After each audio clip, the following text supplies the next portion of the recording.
Today. Here with me to present the Bette Byrnes Award are members of Bette's family who would like to share a little bit about Bette before we present the 2017 recipient, John Cordero.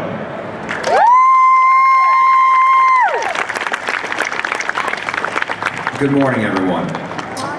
My name is John Cordero, and I stand here today along with their grandchildren and other family members to tell you about Bette Byrnes. Let me begin by thanking Carl Scartino, the AIDS Action Committee members, team captains, and you, the runners, walkers, donors, and volunteers who selflessly commit your time to a cause greater than yourselves. Thank you for being here today for the 32nd Annual Boston AIDS Walk and 5K Run. I would now like to share with you the story of one person who was an exemplar of service to this cause, and that is Elizabeth Bette Byrnes. Bette was a crusader for the cause of AIDS Walk since before I was born. Her determination, compassion, and generosity were virtually unmatched. But more importantly, her conviction was unbreakable. Bette's relentless commitment to this cause came from our unfortunate, but all too familiar source for many of us, and for all of you, loss. Years ago, Bette lost her son John Norris to complications resulting from HIV.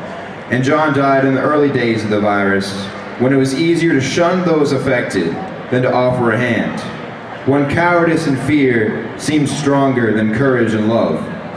But Bette showed then, as she always did, that courage and love are always stronger than their opposites, and that an open hand always means more than a closed fist. Bette was the epitome of those who enabled the AIDS Action Committee to work for treatments for HIV and AIDS, to provide housing and legal services to those affected, and even to research for a cure. Yet Bette's most important work goes beyond the services she enabled. Bette inspired others as an organizer, volunteer, and community leader. Bette exhibited incredible openness and awe-inspiring trust in the goodness of others.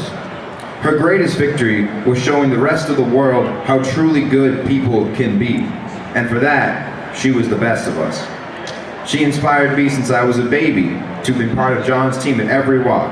First pushed in a stroller, then carried, and now I walk myself.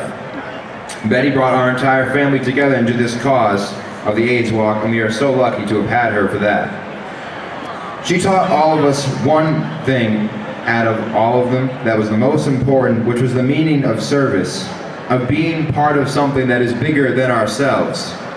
Bette walked for all of us and for all of you here today. Above all else, she walked for John Norris, who I am named after, and she walked to honor his legacy. She endured the pain of his loss, and she imagined a world where no one else would ever have to go through what she did. And I walk to honor her legacy, and I encourage all of you to walk today to create our own legacy in a world where our future generations will look to us and say, what were HIV and AIDS? And we will say, they were diseases that we stood up and conquered, that we found a cure for. Thank you.